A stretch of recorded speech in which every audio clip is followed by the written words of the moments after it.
Of late, from what I've been seeing in the US media and the media over here in the UK, more and more there seems to be this flavor whereby they're just rooting for Donald Trump to fail.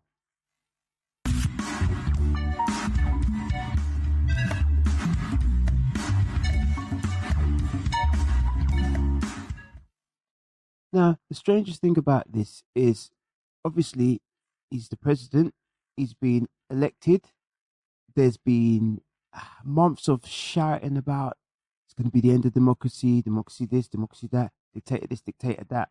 So now, following the democratic system and the fact that he's been elected as the 47th president with a mandate to improve things for the nation, to start with, America first, and then that'll have a knock on effect, we assume, on the rest of the world. Why would you want him to fail?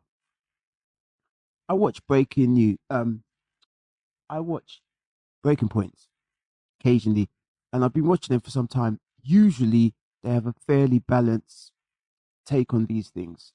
Now, I guess Saga is a little bit more reasonable with his perspectives. Of late, I have been noticed more and more the other presenters uh, don't really, or they're not rooting for Donald Trump because the way they present every story, it's just failure. This ain't really working yet. Overnight, oh, the polls are, you know, he's not doing well in the polls. Oh, he's not adhering to the, judicial judges' rulings. And on that point particularly, when Biden was in office, I can recall various occasions where he disregarded a judge's ruling and did his own thing.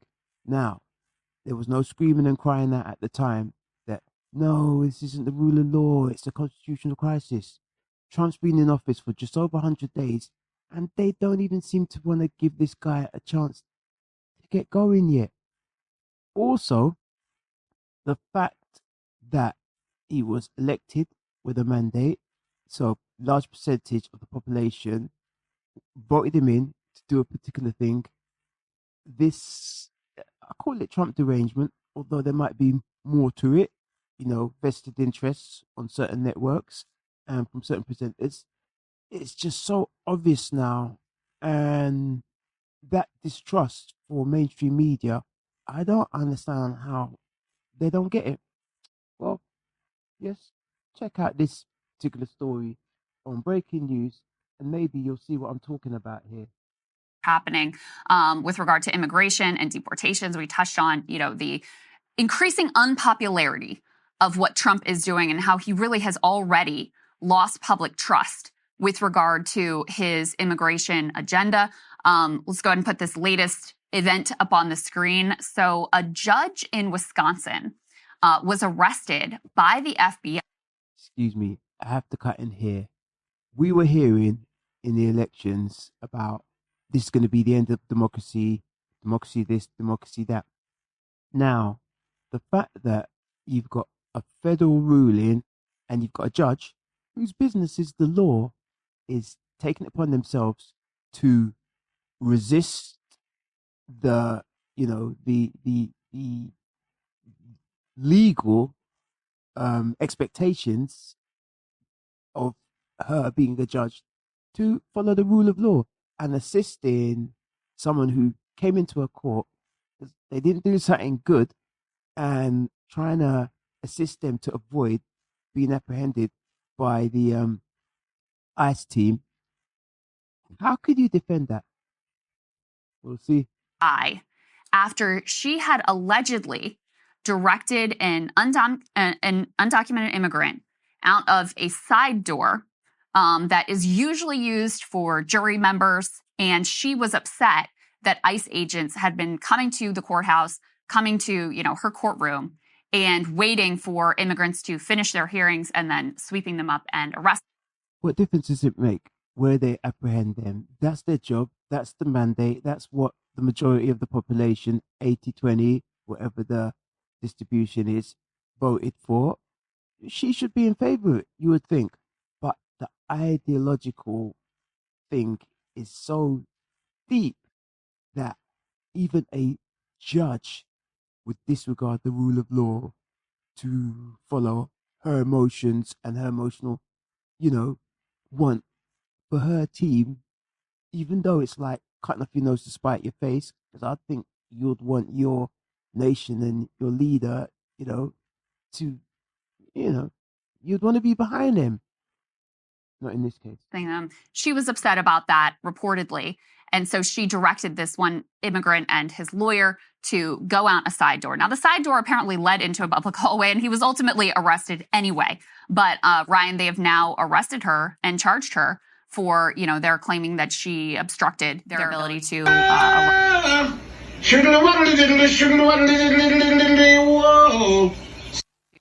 Shortly after, another judge in New Mexico was also arrested, and so it created this feeling of like, okay, there's a crackdown now on judges. The other one, though, as you can see in the feed here, she's all over the media, on Fox, on various networks. She's the latest big story, and the strangest thing is the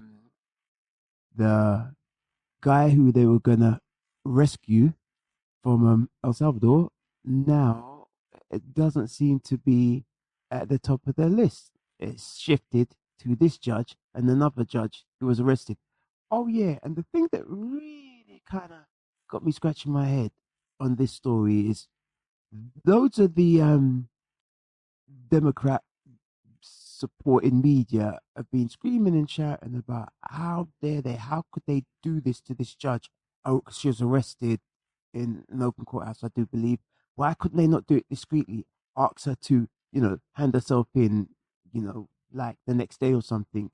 Now, if you turn the clock back a bit to Donald Trump and his mugshot, where they did everything they can to ensure that he had to go and show up in the police station, and also the fact that they went to Mar-a-Lago in force, sort of tore the place up to an extent, went on about searching Melania's privates in, her drawers and everything. They made a gigantic show about it. January the 6th, the big TV show trial type X amount of episodes that was running and running. They can't really talk about making a big thing about these things because they set the bar. This utterly bizarre case. This is a magistrate judge who had actually stepped down because of this scandal that he ended up getting arrested for. Magistrate judge in the county means like you're handling like very low level disorderly conduct cases and stuff like this. This is not somebody who has, is out there like stopping ICE buses from deporting people. See, I like breaking points. The thing is, though, when the presenters are just kind of discussing the story amongst one another and kind of agreeing with each other and just kind of presenting one side of the slanted facts, it kind of like loses the interest because you don't get a push and pull of like sort of reasonable debate where there's always a good point on one side and a good point on the other side. It's just maybe kumbaya-ish. So it's completely separate. This guy's Judge Jose Luis Cano, and his bizarre case was he had three guys living in his guest house in New Mexico, one who were like handymen, like he'd met them as hand. So you're a judge. You got handymen living in your guest house, living in your home, and you don't know their background. You are a court judge. You know the law. You've had people come up in front of you, but yeah, these guys are just staying over. I don't really know too much about them, and shock horror. ICE is after them. They're undocumented immigrants. It'd be a hard one to sell. Men for his property, and they in February there was a raid, and it was claimed that the three men, and they say they have lots of evidence beyond like, oh, he was wearing a Chicago. I mean, I've watched them on Breaking Points really going on some stories and drop some hard facts and really lay things on the line. When they're kind of yeah, kind of mental gymnastics. Well, if we put it this way, it kind of sounds, maybe it's believable, or this could have. It's too many if buts and maybes. You know that this is just, you know, just batting for your team, regardless of what the facts of the story are. It's very transparent. Bulls cap, like actual evidence that they were Tren de Aragua Mm-hmm. members. And so they arrest those. And then they arrest the guy and his wife for hiding these men that Trump had, declared a member of a group that are now, Trump declared them a terror group while he's in office. So like after they kind of moved into his little guest house. So his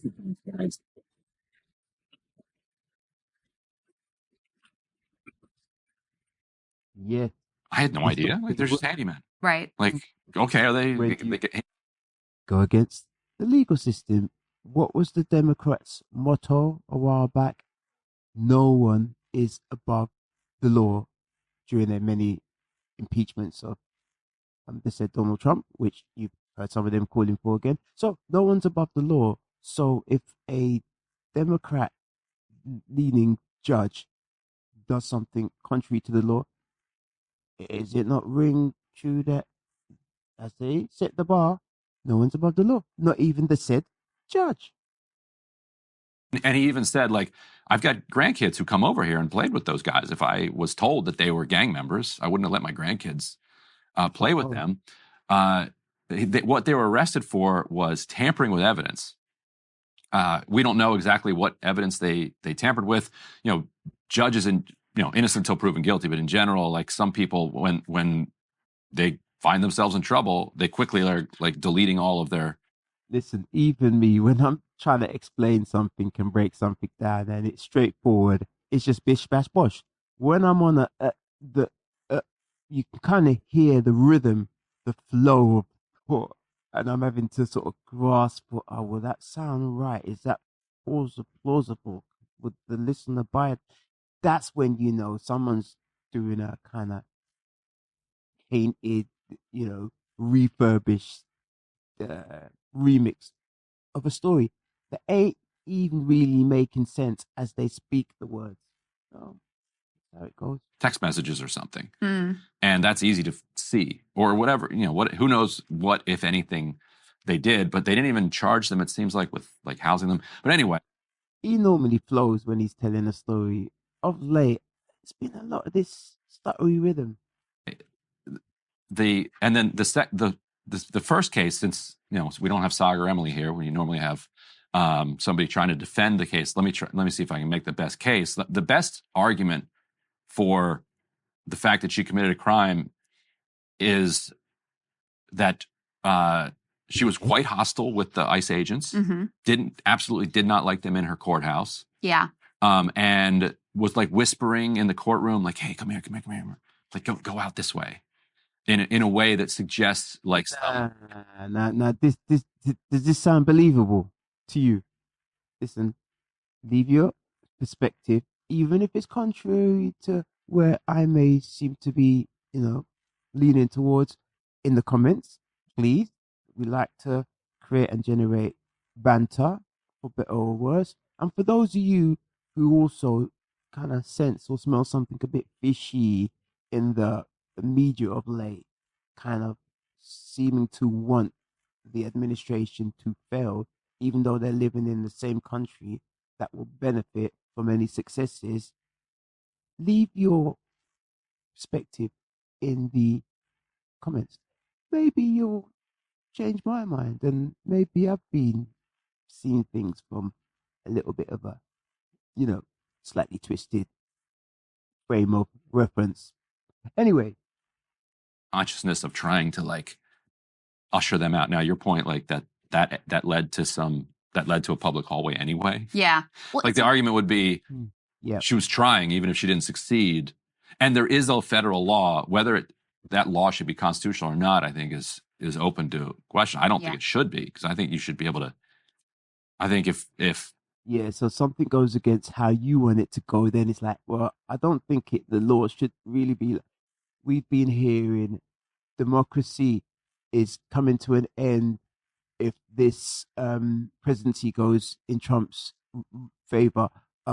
It's the end of we must stand up for democracy. So is not the legal system part of democracy? Is not the system? If you disagree with a law, you change the law, or you campaign for a change or alteration to that said law.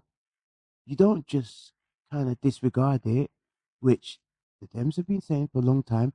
No one, no matter how high and mighty, is above the law, including said judges. Like it's like a harboring an immigration fugitive. Mm-hmm. And I guess, on one level, if there's a murderer running around and you're like hiding the murderer and you know they're a murderer, okay, I guess that should be a crime. But there's another case, I don't think we have it in here, that's going on.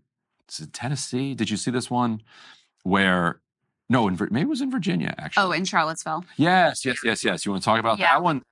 This is a massive one. I'll see if I can find it. So the FBI did a major bust. There's a club that's supposed to have 177 reports and calls for incidents over a period of time. And during the Biden administration, they've been left to their own devices. And what happened is the ICE team raided the place, and well, yesterday they took men. I'll see if I can find it. Yeah, because this was a big story this morning. They really caught the people by surprise, it would seem. And yeah, okay, here you go. Search warrant, demanding entry. What you just heard there was the moment federal agents stormed an underground nightclub in Colorado Springs, rounding up more than 200 people, including undocumented immigrants and active duty military members. The DEA is saying last night's raid targeted alleged serious criminal activity at what they're calling an illegal nightclub. That raid was a result of months-long drug investigation involving more than 300 local and federal officers. What was happening inside was significant drug trafficking, prostitution. They even said there was some either officers or military service people who were doing the security in the club on the door or something. It's like a movie. Crimes of violence. We had over a dozen active duty service members in the club tonight, either as patrons or working as armed security. And more than 100 undocumented immigrants were taken into custody. The Army says it's investigating the involvement of its service members alongside the DEA. And with these stories, it's almost like the DEA agent arresting more than 100 migrants. They don't even want to credit something like this, taking people that would make the community sleep better at night off the streets. And it's not even they don't want to credit Trump with any successes at all. Strange, though understandable. A raid on an underground nightclub in Colorado. Douglas Zader is joining us from Washington with all the details. Good morning, Doug. Carly and Todd, good morning. This was a dramatic raid over the weekend. More than one. Yeah, for the people who was participating, that's another social space that's been taken off their grid. Although, that's the job of these officers. 100 people detained from this underground nightclub in Colorado Springs, including alleged illegal immigrants and U.S. service members. This is how it all played out. This is the DEA. All aspects of the structure. Exit the structure with your hands up. That. Take it, no hostage. This is the bit that's like a movie.